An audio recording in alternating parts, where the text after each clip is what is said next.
absolutely brilliant. So that's good news. Unfortunately, not such good news is that she is following Fiona Murtagh of Galway. Senior fours now, senior Coxless fours on the track. University College Dublin, Ireland, up against Glasgow University. So the Irish against the Scots, and it's University College Dublin on the nearer side, Glasgow University on the far side. And these Coxless boats do provide us, Coxless Falls always do provide us with a little bit of entertainment. Closing stages there of the single sculls in your top right and bottom left of your screen, the umpire warning the Irish girls to get back on their station. And as very often happens, the crew next to you tend to go the way that you're going, so they drift across as well. Have they sorted themselves out? Yep, they look to have done. Not much in this though. Galway leading the Scots by probably about 3/4 of a length. So, top of the island, a couple of steering issues, but they seem to have sorted themselves out. Right on cue, they haven't. The umpire waves the flag and asks Galway to get back onto their station. And a really strong shout going up for Galway to move apart. They have done. So a little bit of zigzagging. The end result of that is that their lead is now not quite so much, and it's probably only half a length as they pass me. So Galway, UCD.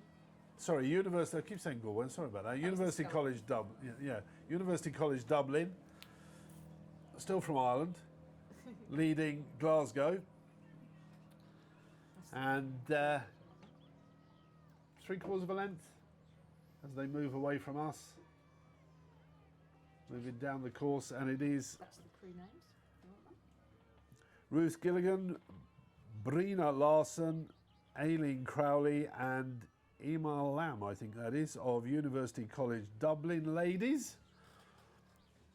Come over from Ireland for this regatta, and they're leading Glasgow now as I look at them moving away from us.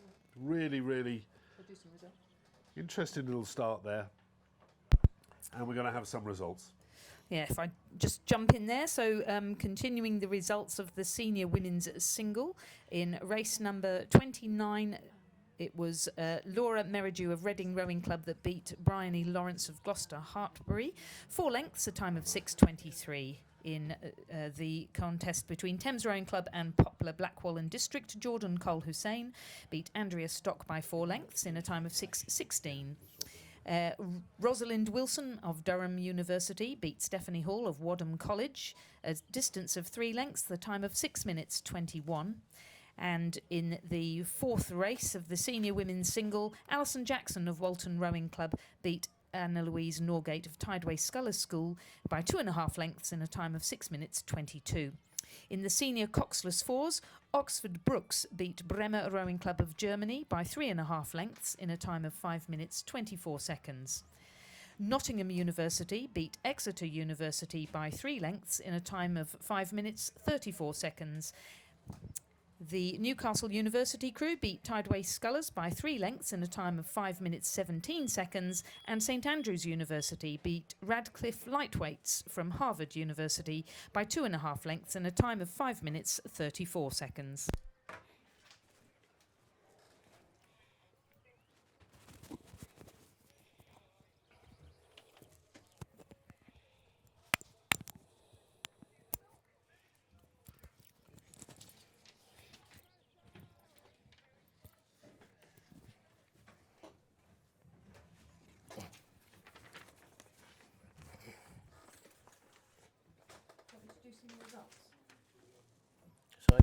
And in the women's senior singles, the results there were a win for Sophie Connolly of Leicester Rowing Club over Natasha Gallagher of Walbrook Rowing Club, a distance of 3 lengths, a time of 6 minutes 25.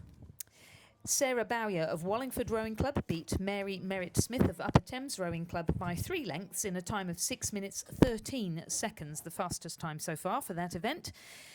Gabby Cutler of Tideway Scullers School beat Georgina Plunkett of Canterbridgian Rowing Club, a distance of easily the time of 6 minutes 21. And Fiona Murtagh of Galway Rowing Club beat Kirsten Adams of Vesta Rowing Club by 2.5 lengths in a time of 6 minutes 23 seconds.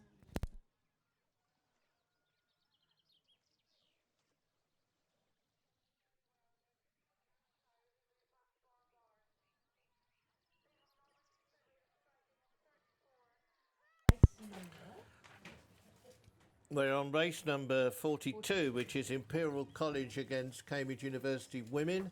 And these two crews just now coming down Fawley Meadows. And Imperial College leading by just under a length. So we're up to date with the results.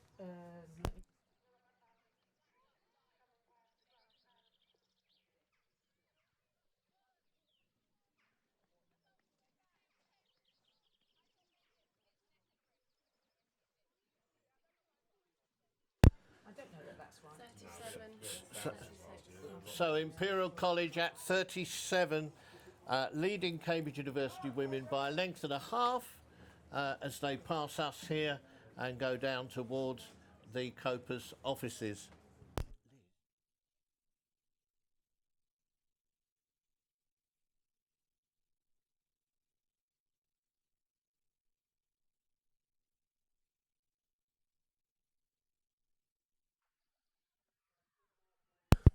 And so we're now on the aerial shot, and you can see that Imperial College are drawing away there from Cambridge University Women. These are senior Cox's fours. They're steering extremely well, and Imperial College, of course, down on the tideway at Putney. Again, one of the centres of GB rowing. Imperial College at 36 at the moment.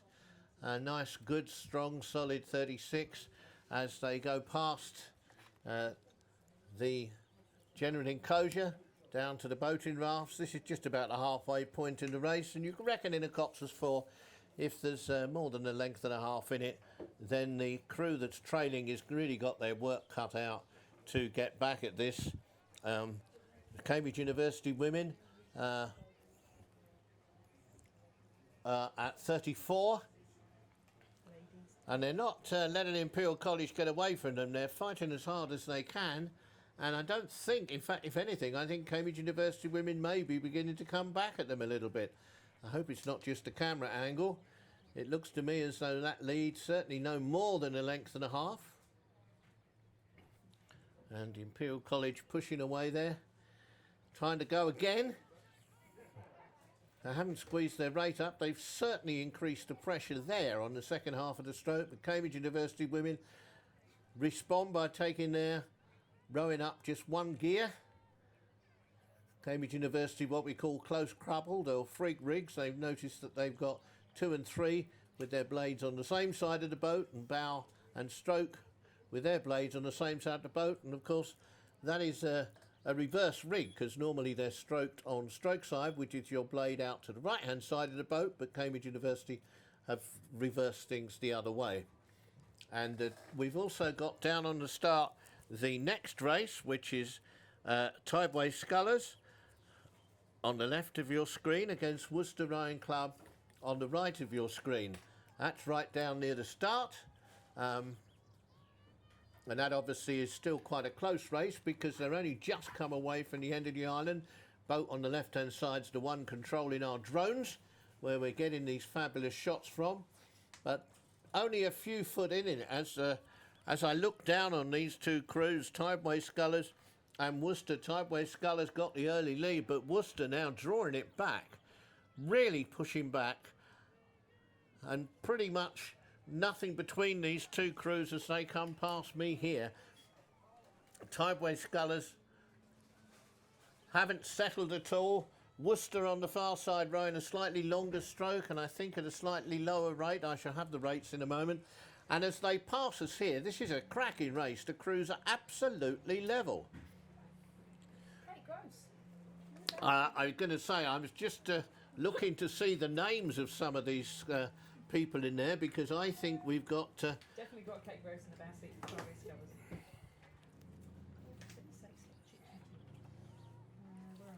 Yeah, Tideway Scullers at 35 and Worcester at 37 as they go away down towards the Coppice enclosure. Slight change on the advertised lineup in Tideway Scullers. It says in the programme it would be Charlotte Dexter, but we know that we've got Katie Gross in there, a former Great Britain international, which is absolutely allowed. Oh, no, hold on. Crew number 88. Here we are, yes indeed. Kate Gross, and she's rowing with Caroline Matthews, Elaine Johnson and Andrea Finn. And then on the far side we've got Worcester, and that's Catherine Jackson, Eloise Folds, Liz Johnson and Caroline Shepherd. Well, we can see as they're coming down past the enclosure and boating areas, just over a length between these crews now. A length, no, they're overlapping again. Wise old heads in the Tideway Scullers crew, perhaps shouldn't say old, because they're still very young by compared to some of the rest of us. But Tideway Scullers really pushing on and hanging on. The crews are overlapping now. 34 to Tideway Scullers and down to 35 for Worcester.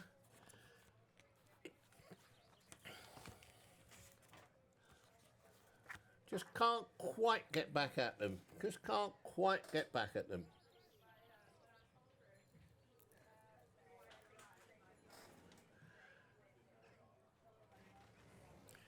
But we've also just started a race which Lizzie will have a close interest in, because it's one of the clubs that she's very close to down in Australia.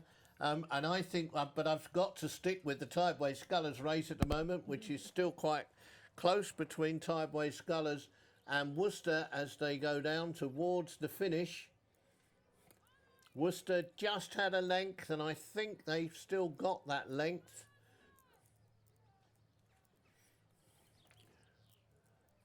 But I know there'll be some people watching back home. So, Lizzie, are you ready to take this race and talk us through? We'll get some results in a few minutes after that.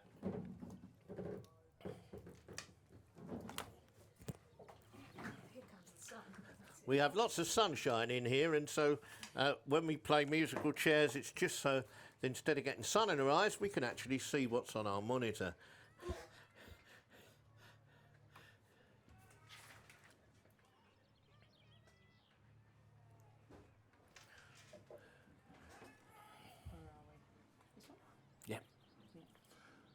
So there we go. Another nice close race. So coming past us now in the commentary box, we have Sydney Rowing Club on the near side, and we have Edinburgh University on the far side. After a really good start, a cracking start between the two of them, Sydney Rowing Club currently rating 37, just being led as they come through the barrier at who are rating 36 strokes a minute. The Sydney Rowing Club crew, consisting of Maddie Farrar in the bow seat, Emily Partridge in the second seat, Candice Williams in 3, and Susie Deer in stroke. Susie Deer, formerly of Oxford Brookes University and a GB representative at the European University Championships a few years ago. She's just returned from the UK from a year overseas in Australia, where she rowed with these girls in a 4 for most of the season. Maddie Farrar, a more recent inclusion in that crew. Prior to that, Harriet Hudson was in the crew, but Harriet is representing Australia at the Under-23 World Championships in the quad scull. So Maddie has jumped into the crew and is racing now in her first ever women's Henley regatta. In fact, it's only the second time that Sydney Rowing Club have ever sent a women's crew across to Henley, and these girls very proud to represent in the sky blue here in this very close race indeed. Fancy having met somebody as having met such a good quality crew as Edinburgh University in the first round, but that's the way it is when you come from overseas. You can, as we have seen, get knocked out in the first round, and that's it, the tour is over. The Edinburgh University crew: India Summerside, Jenny Stevenson, Flora Blake Parsons and Lauren Gray. And now, as they approach the regatta enclosure, Sydney Rowing Club still rating 30 in the high 30s, now at 36. The opposition 35.5. Both crews sort of settling down a bit now. It's very bubbly water as they come through the regatta enclosure. And as they gear up for the finish, it's still neck and neck between Edinburgh University on the Buckinghamshire station, Sydney Rowing Club from Sydney, Australia on the Berkshire station. A big push from Edinburgh University as they come up to the closing stages of the race. They've raised their rate of striking again. They're now at 35.36. And as they storm towards the finish line, Sydney Rowing Club hanging on, but not familiar with racing against the stream in these side-by-side races, having come from multi-lane racing almost all the time over there in Australia. They're hanging on in there, though, Sydney Rowing Club. Susie Deer, she has been a very popular member of Sydney Rowing Club. Boy, what really a finishing gutsy. spurt there, Lizzie. It is indeed. And she's raising the rate of striking now, really trying to come back hard against Edinburgh University. I wonder if she's left it too late. Have Edinburgh got anything to respond? Looks to me as though they might have done. Sydney now up to 36, I think, Liz. How are they doing? Are they good, tough enough to get through? Well, that's a good question, isn't it? But it looks to me as though no is the answer. Yeah, I think Edinburgh were just playing with them a bit. They were sitting on them and now have just lent on for the last 20 strokes. Very smooth rowing from Edinburgh University. It'll be really interesting to see how they get on as we go through the rounds through Saturday and Sunday in the senior coxless fours here at Henley Women's Regatta. Lizzie, thank you very much for that. And we now move from the senior coxless fours and we move to the first round of the club coxed fours. And in this first race, which is underway, race number 46, we have Vesta on the Berkshire side, that's the left-hand side of the screen, and we have Exeter on the far side.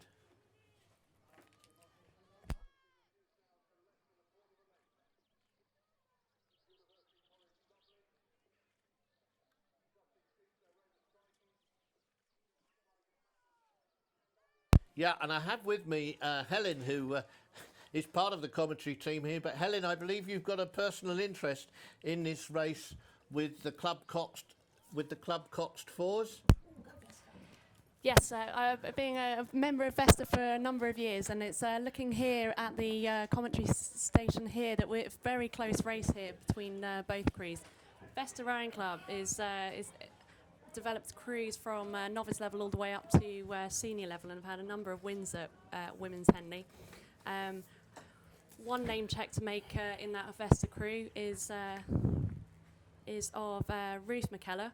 She is the younger sister of Rona McKellar, who also used to row for Vesta before going off to the US system and then coming into the GB under-23s and medaling at under-23s in the previous 2 years, and I believe she's now in the development with the senior squad. But with the Vesta Rowing Club, they've got a new coaching setup, and they're looking stronger than ever as they're stepping up with more crews here for the racing season. Well, that's good to hear, Helen. I have to say, just before I moved away from London, I did spend a couple of years helping out on the coaching team at Vesta. And boy, we certainly have a very tight race here between Vesta and Exeter. The two fours just now approaching the general enclosure, and just a very slight lead to Vesta. I say slight as they go past the camera point there, just beside the enclosure. It's about half a length to Vesta. Vesta making a push there and trying to break away. Yeah, I can see they've just upped their rate up to 37, and with the other crew we're now striking at 35. So Exeter really have it all to do. The Vesta, but looking at that, Helen, I'm not sure that was an effective push. I mean, Vesta did get away, but it looks like Exeter have responded. And as we look across, we're getting into the last third of the race now, going past Old Blades. So now we're going to be looking at the experience in this boat, where we've got our Robin, a semi-finalist from last year's racing with the elite lightweight pair from Vesta. Hopefully they now can just push on and just push away from this Exeter crew. I think in the old days when we were supposed to at multi-lane use the French as well, the phrase would be à bord and on board. These two crews pretty much level, or maybe that experience Helen and Vesta is showing. What a push that is. They've just lengthened and Fantastic. squeezed on the finish, and it looks like they've gone through Exeter. What do you reckon, 3/4 of a length now? Yeah, I'd say that's definitely 3/4 of a length now. They're coming into their home water of the Henley stretch with after being a Remnant Club member. Well, you keep your eyes on the Vesta race, Helen, and I'll look back to the following race, which has just started, which is race 46 between Landaf on the left-hand side and Molesey on the right-hand side. But I think what we're going to do is stick with your race, because the Vesta and Exeter race, I don't think it's over yet. I don't think it's half a length at the moment. It'll be interesting to see when the camera pans out again, that we'll be able to see where we really are in those distances. But we're looking at the moment Vesta at 35.5 over Exeter. Just to note that with with the Vesta coaching team, they've got Lee and Bevan as part of the coaching team. They've brought in novices from last year, and there's a novice from last year actually in this boat. Well, that's astonishing, Helen, and we can see as they come down with the last few strokes, Vesta drew away, and we'll have to wait until we get the official result, but that looked like there was clear water. Meantime, the next race is well underway, and we've got Landaf, just to remind you, against Molesey. That's Landaf on the left-hand side of your screen. No, it's Landaf on the right-hand side of the screen, and Molesey on the right-hand side. But there's the Molesey crew, and Molesey pulling strongly and pulling away from Landaf. Almost a length, and that's a length in the first minute, which is a really good lead to get at the start of a race. And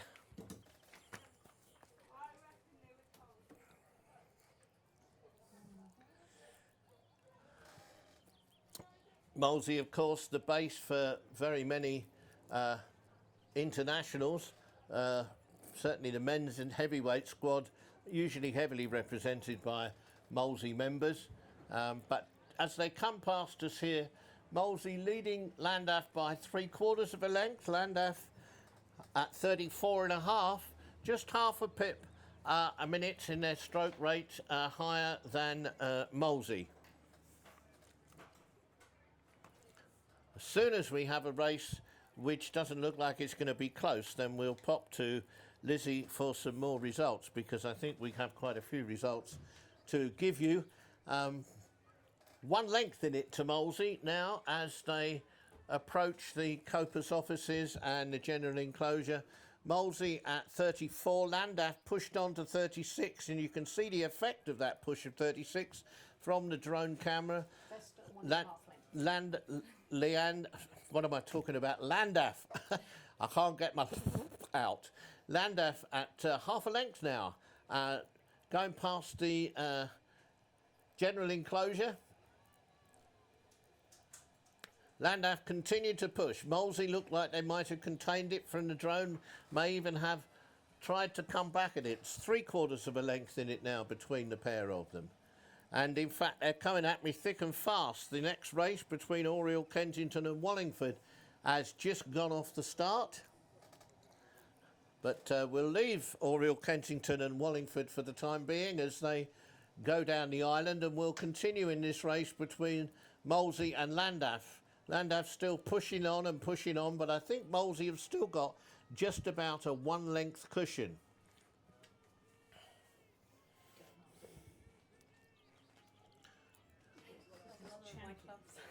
Yes, as we look down, we can see that the Molesey four are absolutely hanging on, and the following race, Oriel Kensington about Wallingford, the early lead there is to Wallingford. But let's stick with the race just coming down towards the finish, which is Landaf and Molesey. Landaf still just about overlapping Molesey. Landaf now really winding it up for their finish spurt.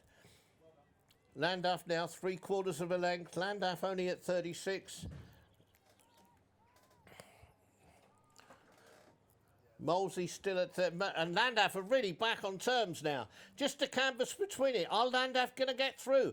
They've almost caught up with Molesey. Does it Molesey, if anything, have only got about a 2 or 3 foot lead? Absolutely going to go down to the wire. What a spurt there from Landaf. I think they may well have gone through Molesey. Very difficult to tell from the camber amber here. Very close race indeed. Very close. Landaf still pushing on. I think Landaf might have got their noses in front. Here we go. We can perhaps see it from here. Yes, Molesey on the far side now responding. Molesey perhaps with a slight lead again.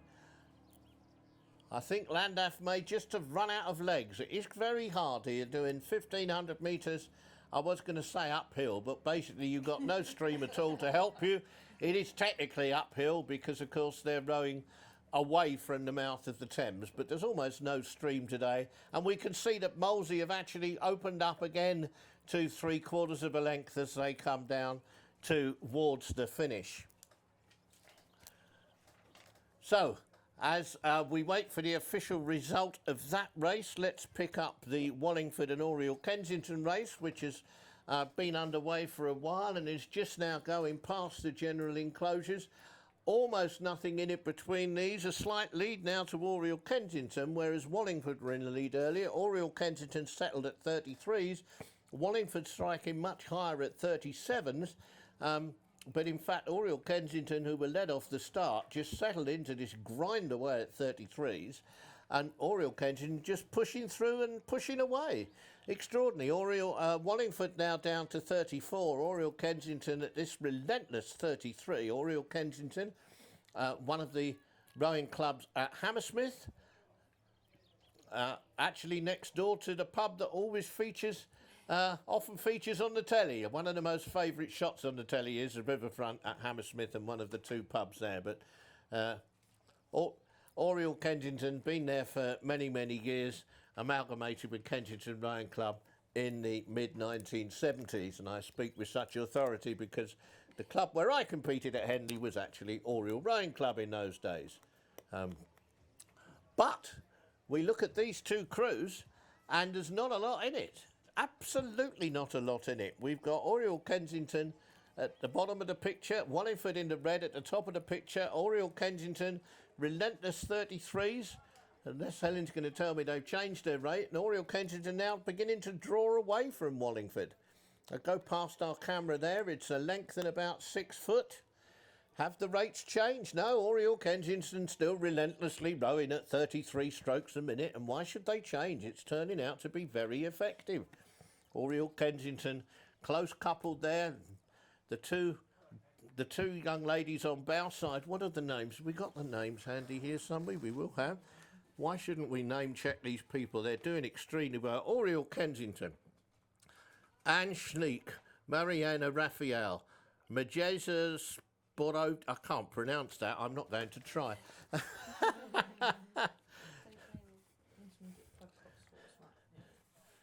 Wallingford now still trying to come back, but Oriel Kensington relentlessly still holding on to a lead. It's under a length, 3/4 of a length maybe.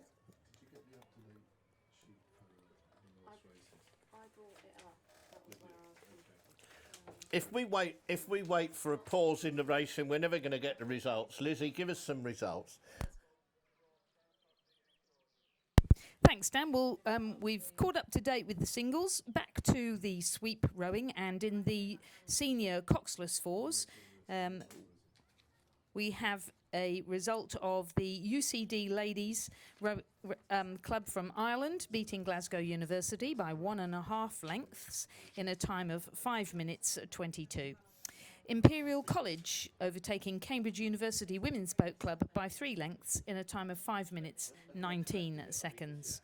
The Sydney Rowing Club of Australia unfortunately knocked out in their first round by Edinburgh University. The eventual verdict of a very close race, 2 lengths and a time of 5 minutes and 19 seconds. And Vesta Rowing Club, and Tideway Scullers School, against Worcester Rowing Club, Worcester leading by 1 length and a time of 5 minutes 36 seconds.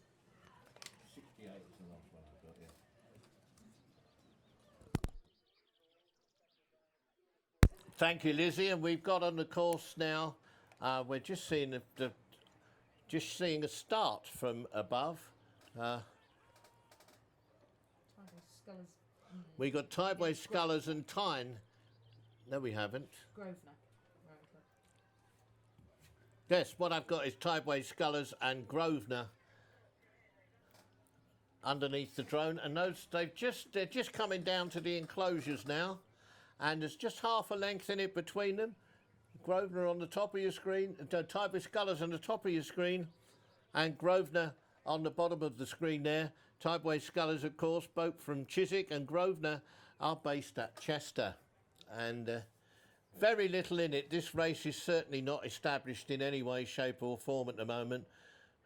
Grosvenor on the far side, on the left-hand side of your screen, and Tideway Scullers on the right-hand side. Grosvenor with about half a length at the moment. Tideway Scullers pushing on, trying to get back on terms. Grosvenor at 35 and Tideway Scullers also at 35. As you can see, we're getting less and less clouds and more sun, and the temperature's going up. It's just glorious here this afternoon.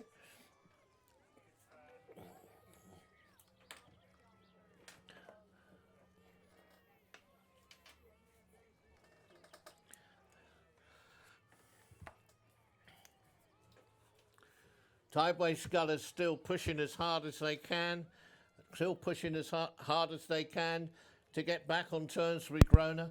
We're getting into the last third of the race. What do you think, Helen? Are they going to get up and make it, or are Grosvenor going to hang on?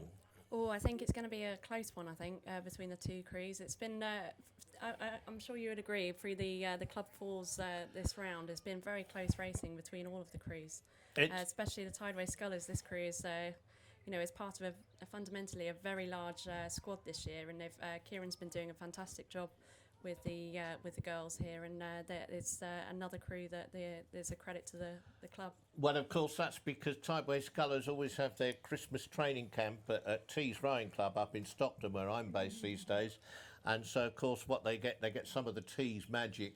But they're really going flat out. I think Tideway Scullers may actually be... I think there's a push there. I think there's a bit of a push there that would be interesting to see where we are on the camera to pan out to see exactly where it is. I think even with the parallax, Tideway Scullers have got through. I mean, almost though they sat and waited and hunted, and then just in that last minute or so, they just pushed through. I don't know if there's any of the well-known names from Tideway Scullers in any of these crews.